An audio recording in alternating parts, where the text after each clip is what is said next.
Hello viewers, আজকে সকালটা শুরু করছি রান্না দিয়ে। এখান থেকেই আমি আজকের ব্লগটা তৈরি করতেছি। তো এখানে আমি সিলভার কাপের মাছের ঝোল করছি, ঝোল হতে দেব।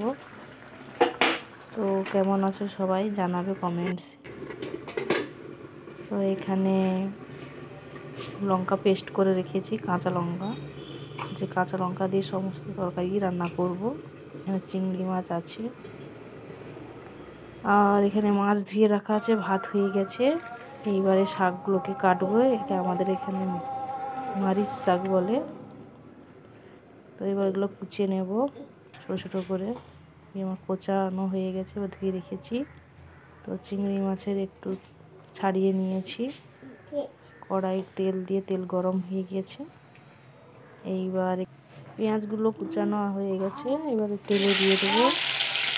হালকা হালকা করে লাল লাল করে ভেজে নেব। এবার এতে ভালো করে নেড়ে এবার এতে চিংড়ি মাছ তুলে দেব। তো চিংড়ি মাছটা লাল হোক, এবার চিংড়ি মাছ দিয়ে দিয়েছি।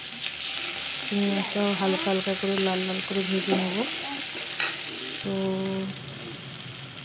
এই আমার পেঁয়াজ লাল হয়ে গেছে। এবারে তো 2 চামচের মতো হলুদ দিয়ে দিয়েছি। এবার কাঁচা লঙ্কা বাটাও দিয়ে দিয়েছি। তো জানি না কাঁচা লঙ্কাটা কতটা ঝাল আছে, এটা দেখে মনে হচ্ছে ভালোই ঝাল আছে। তো ভালো করে মশলাটা ফুটিয়ে নেব যাতে মশলা কাঁচা না থাকে। এখানে নুন দিয়ে দিয়েছি, মশলাকে ভালো করে কষে নেব যাতে না কাঁচা থাকে। তো ভালো করে কষা হয়ে গেলে তরকারির টেস্টটাও ভালো হয়। এইবার মশলাটা ভালোভাবে কষানো হয়ে গেছে। এইবার শাকটা দিয়ে দিচ্ছি।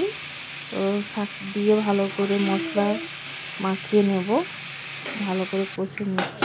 এবার একটা ঢাকনা দিয়ে দেবো এখানে, যাতে শাকের যে অতিরিক্ত জল ঝরে আসে। তো দেখো বন্ধুরা, এখানে আমি কোনো এক্সট্রা জল দেইনি। এটা ঢাকনা দেওয়ার পর শাক থেকে এই জলটা বেরিয়েছে। তো ভালো করে জলটা মরতে দেবো। এবার ধনিয়া পাতা দিয়ে দিচ্ছি একটু ফ্লেভারের জন্য। শীতকাল তো এখন ধনিয়া পাতা খেতে খুব ভালো লাগে। তো ভালো করে কষিয়ে নেব। আর এদিকে আমি বাঁধাকপির তরকারি বসে দিয়েছি। বাঁধাকপি, আলু, টমেটো, মটর, নুন